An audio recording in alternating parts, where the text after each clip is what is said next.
KIADB ಅಪರ ನಿರ್ದೇಶಕನ ಮನೆ ಮತ್ತು ಕಚೇರಿಯ ಮೇಲೂ ಕೂಡ ದಾಳಿಯಾಗಿದೆ.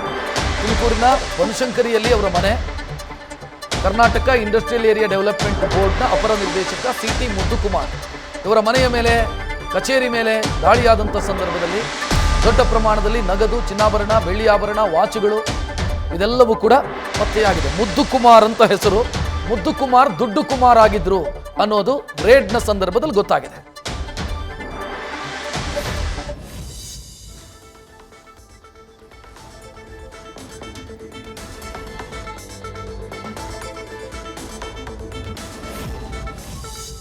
ಕೆಐಎಡಿಬಿ ಇದರ ಅಪರ ನಿರ್ದೇಶಕರು, ಇವರ ಮನೆ ಮೇಲೆ ಆಗಿರುವಂಥ ದಾಳಿಯ ಮನೆ ಮತ್ತು ಕಚೇರಿಯ ಮೇಲೆ, ನಿರ್ದೇಶಕರ ಮನೆಯ ಮೇಲೆ ಆಗಿರುವಂಥ ದಾಳಿಯ ಸಂದರ್ಭದಲ್ಲಿ ಪತ್ತೆಯಾಗಿರುವಂಥ ಹಣ ಮತ್ತು ಆಸ್ತಿಯ ದಾಖಲೆಗಳು, ಅಂದರೆ ಅವರ ಆದಾಯಕ್ಕೂ ಮೀರಿ ಆಸ್ತಿಯ ದಾಖಲೆಗಳಿದ್ದಾವೆ. ಸ್ಥಿರಾಸ್ತಿ ಮತ್ತು ಚರಾಸ್ತಿಯನ್ನು ಕ್ಯಾಲ್ಕುಲೇಟ್ ಮಾಡಿದರೆ, ಅವರಿಗೆ ಬರ್ತಾ ಇರುವಂಥ ವೇತನವನ್ನು ಕ್ಯಾಲ್ಕುಲೇಟ್ ಮಾಡಿದರೆ ದೊಡ್ಡ ವ್ಯತ್ಯಾಸಗಳಿದ್ದಾವೆ.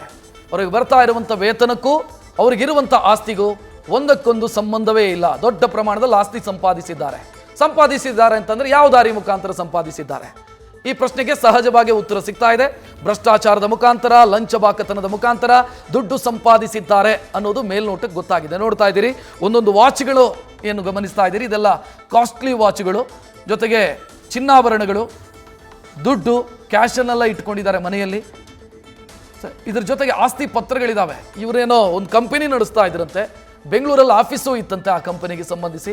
ಅಂದರೆ ಸರ್ಕಾರದ ದುಡ್ಡು, ಸ್ಯಾಲ್ರಿ ಬರುತ್ತೆ, ಮತ್ತು ಲಂಚದ ದುಡ್ಡಿನಲ್ಲಿ ವ್ಯವಹಾರಗಳನ್ನು ಮಾಡೋದು. ಎಷ್ಟು ನಿಯತ್ತಾಗಿ ಕೆಲಸ ಮಾಡಿರ್ಬೋದು ಹಂಗಿದ್ರೆ? ಪಡ್ಕೊಳ್ಳುವಂಥ ಸ್ಯಾಲ್ರಿಗೆ, ಪಡ್ಕೊಳ್ಳುವಂಥ ಸಂಬಳಕ್ಕೆ ಎಷ್ಟು ನಿಯತ್ತಾಗಿ ದುಡಿದಿರಬಹುದು ಅನ್ನೋದು ಗೊತ್ತಾಗತ್ತೆ. ಆ ನಿಯತ್ತಿನ ಪ್ರದರ್ಶನ ಅಲ್ಲಿ ಆ ಚಿನ್ನಾಭರಣ ಮತ್ತು ವಾಚಿನ ಮುಖಾಂತರ ನಮಗೆ ಕಾಣಿಸ್ತಾ ಇದೆ, ಮತ್ತು ಆಸ್ತಿ ಪತ್ರಗಳ ಮುಖಾಂತರ ಕಾಣಿಸ್ತಾ ಇದೆ. ನ್ಯೂಸ್ ಫಸ್ಟ್, ನಿರ್ಭೀತಿಯಿಂದ ನಿಮ್ಮ ಪರವಾಗಿ.